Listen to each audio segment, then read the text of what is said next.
Just seeing everything go up in smoke is something you don't want to experience. During the holiday season, a family in Colombia lost everything when a fire sparked in their attic and quickly spread. Thanks for joining us on this Thursday at 5. I'm Rory Johnston. And I'm Carrie Sharp. After Patsy Montesinos first brought you this story last month, she learned a whole lot more. Several of you in that same neighborhood reached out to her, sharing concerns that you've been dealing with even before this fire took place. So Patsy knew she wasn't done reporting, which is why she returned to Colombia. And tonight tells us why neighbors think the fire is a very real example of a bigger, dangerous problem among homes in the Taylor Landing neighborhood. Just 2 weeks before Christmas. Just seeing everything go up in smoke is something you don't want to experience. Chrissy Wiley and her family watched everything they own go up in flames. The fire on December 14th started in the attic of their rental house on Holland Court. We spoke to her the next day when we first told you about the fire. One morning you wake up and it's all gone. Days after Chrissy's story aired, I received multiple emails from residents in the same neighborhood about their own safety fears, with concerns that went far beyond just that one incident.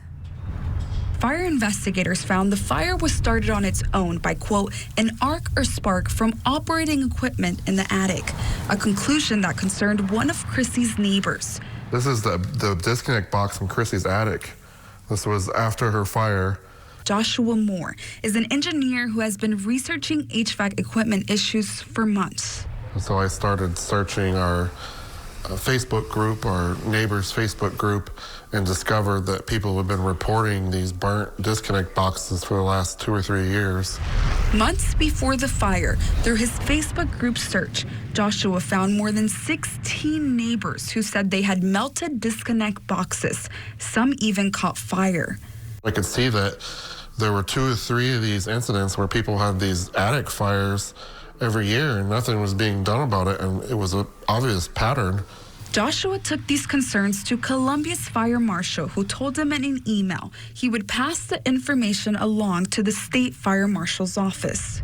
But even though Joshua discovered more than a dozen of his neighbors had issues, he says that was hard to prove because most of them never had to call the fire department, instead deciding to deal with the issue on their own. So they couldn't verify that what I was telling them because there were no fire marshal calls. Joshua's hunch that these fire risks were impacting more people than officials had records for led him to start digging deeper. He searched the state's HVAC and electrical inspections database for all 299 homes in Taylor Landing, and that led him to an even bigger discovery. He found many homes, including Chrissy's rental, were missing a final HVAC inspection. The state could not produce the inspection records for 1/3 of the homes for HVAC, and you know that's very concerning. Why? Because if 1/3 of the homes aren't inspected for HVAC, then you could have 1/3 of the homes that are a fire hazard, and that could catch on fire just like Kristen Wiley's home did. Specifically, Joshua found that 90 of the 299 homes in the neighborhood were missing their final HVAC inspections.